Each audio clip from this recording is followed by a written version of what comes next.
In the near future, screens run everything and society just doesn't have the life that it used to. And books, well, they're burned. Why is society like this? Let's read Fahrenheit 451 and find out.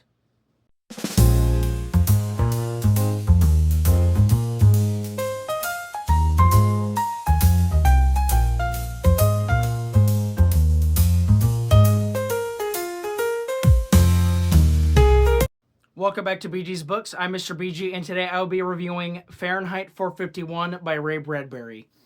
So, similar to my past experiences with The Great Gatsby and The Giver and Lord of the Flies and all that, this is a book I've read before. I read it in 9th grade. It was part of my required reading for 9th grade. And my gosh, I did not know how much I missed this book because Fahrenheit 451 is just so fantastic. Like I'll have to get to the my thoughts section to like fully flesh that out, but my gosh, I remember loving this book back when I first read it, and I still love it now.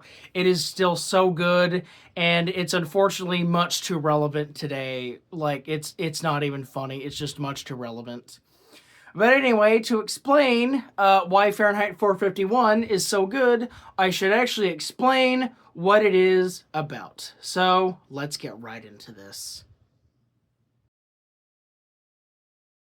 So Fahrenheit 451 takes place in the distant future. I don't know a year, the book doesn't specify, but it's sometime in the future. And our main character over here is Guy Montage, called Montage, and he is a fireman. And so his number is 451, just like in the title, Fahrenheit 451. And it's also called Fahrenheit 451 because you need to heat up books to about 451 degrees so that they can burn. At least that's my understanding of it. Anyway, so Montage, he's just a firefighter with this, he's a fireman, not a firefighter, as we'll explain in a second. And basically what these firemen do nowadays is that they don't respond to fires and stop them. They actually start them. Yes, firemen start fires here. Basically, the way the world is that screens run everything and books are kind of like a thing of the past. So if there are any reports that someone has any books around, the firemen go to their house, spray their hoses of kerosene all over them, light a match, and then, boom, it goes up in flames, which is pretty depressing. So this is Guy Montage's life, and he's okay with it, but he's just like, it's just kind of my life. I don't really have any purpose or anything. It's just kind of mediocre. So anyway, one day, coming home from work, he meets this young girl named Clarice, who starts asking him, what if books weren't banned? And what if things weren't censored? What if life could be better than it ever was before? And so at first, Montage is like, okay, that'll get you, like, imprisoned or whatever. But after a while, he's like, you know, that actually isn't a bad idea after all. So, one day, eventually, he gets a call about an old woman who has just a bunch of books on her shelf, and so he and the other firemen go out to set them on fire. But so, as the firemen are kind of ripping the books off the shelves and spraying them with kerosene, Montage actually sneaks a book back home. He doesn't tell anyone about it, but he sneaks it back home. Yeah, he just takes it and saves it for later. Anyway, long story short, this woman won't let her books go, so she goes down to the fire with her books. Yeah, that's very depressing. So then, of course, that makes Montage really start to think, okay, something's not right over here. So the next day, he's very sick, and his boss, Captain Beatty, comes to visit him. And Captain Beatty is like, hey, listen, dude, books aren't important. Screens are everywhere, and you can like have a machine do something that in seconds that a human would take like minutes or maybe even months to do. So basically, Captain Beatty just gives this whole long spiel about like how machines are important and how books and human workers in general aren't just very important anymore and whatever. So, you know, it's kind of very nihilistic and sad and whatever. And yeah, so after that, Captain Beatty leaves, And then Montag pulls his wife aside. Her name is Mildred, or Millie for short. And he's like, okay, Mildred, I'm going to show you something, but you cannot say a word. And so she's like, okay.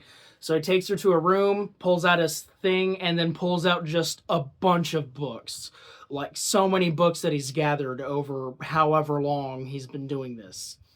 And it turns out that he secretly like reads them in private, or like not even reads them, just like keeps on to them to make sure that they still exist. And so, of course, Mildred is horrified. Like, she doesn't know what's going on, of course, because books are like illegal now. They're like one of the biggest illegal things in the world right now. She's very worried about this. And Montag's like, no, books are important. And then Montag remembered this one old guy he ran into a while back, and the guy's name is Faber. So he calls up Faber and is like, hey, dude, your book thing is actually like very important. So we need to discuss some things. So he goes over to Faber's house, discusses some things. And basically what Faber tells him is that like, you say that you like books, but yet you burn them. So what I want you to do is take your hypocritical self back to your house and burn it down. So Montag's like, okay. So he goes to do that. But in the meantime, Mildred has sold him out to Captain Beatty. So yes, there we go. Mildred has sold him out and has left the house. So Montag is kind of alone now. And so basically, Captain Beatty is just like, okay, hand over your books or I'm going to have to arrest you. So that what Montag does, he brings out his kerosene and sets Captain Beatty on fire. Yes, he sets Captain Beatty right on fire. So then what he decides to do is that he takes whatever books he has left, one of which is the Bible, by the way. It's one of the very last, it's one of the last copies of the Bible that exist in the entire world.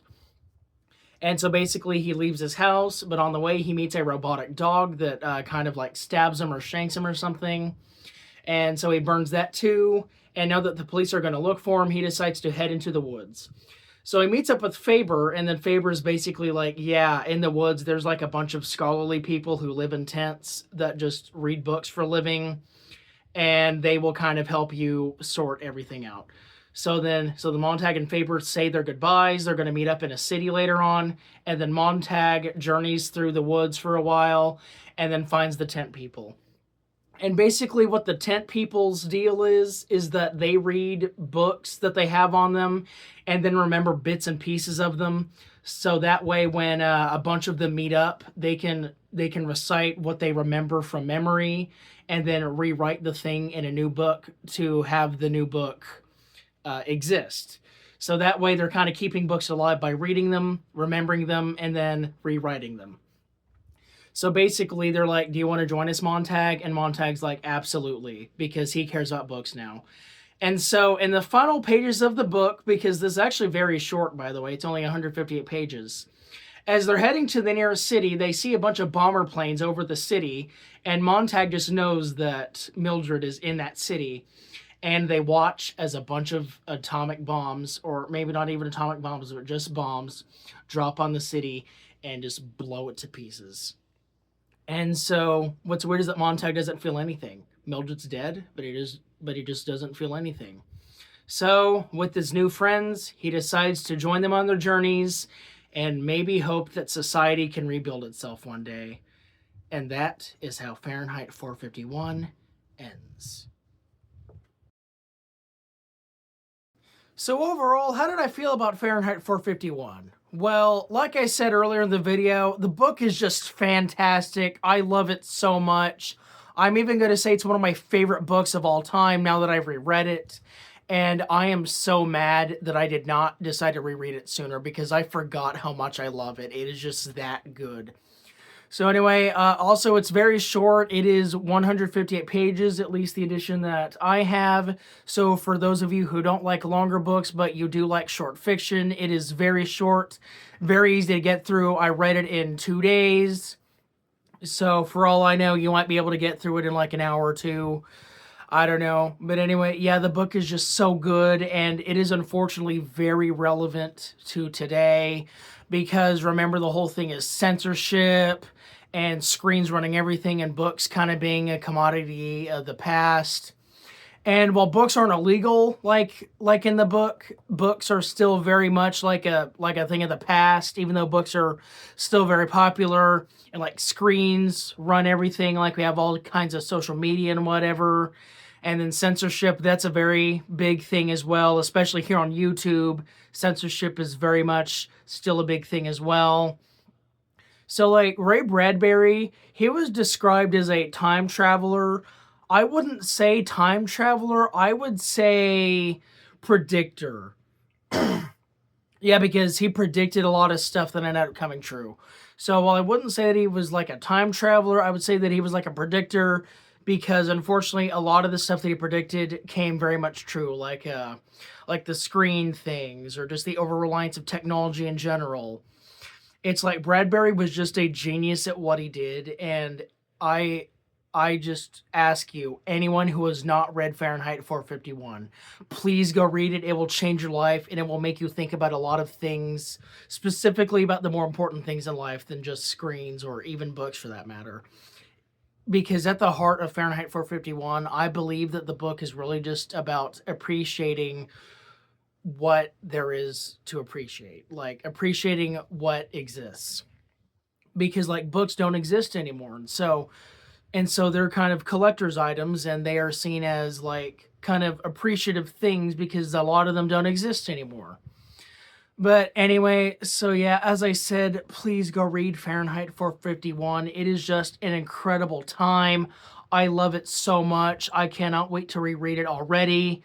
And it is definitely one of my favorite books of all time. And I also think that Ray Bradbury is becoming one of my favorite authors of all time. But yeah, anyway, so to recap, Fahrenheit 451 is scarily relevant, but still very good. Ray Bradbury is a genius. And I just have really nothing bad to say about Fahrenheit 451 at all. It is just that good. So please, do yourself a favor and go read Fahrenheit 451. But anyway, guys, that is the end of the video. I hope you guys enjoyed my review for Fahrenheit 451. As I said, this book is just incredible, and my review could never do it justice. So please just go read it for yourselves. It's just incredible. But anyway, I appreciate you guys for watching this video. Please make sure to like, comment, and subscribe if you have not already. I'm still only trying to do 300 subscribers, so please help me reach that, because I would be very grateful. Anyway, yeah, that is the end of the video. This has been BG's Books. I've been Mr. BG, and here's got hey, books. What are you doing? Yeah, burn them. No, don't do that. No, don't burn those. No!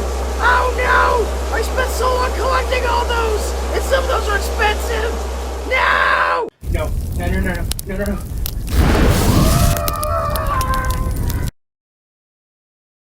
Since that last clip right there, my bookshelf has burned down, and even though I tried to save it, I could not. And, well, I'm rather toasty right now.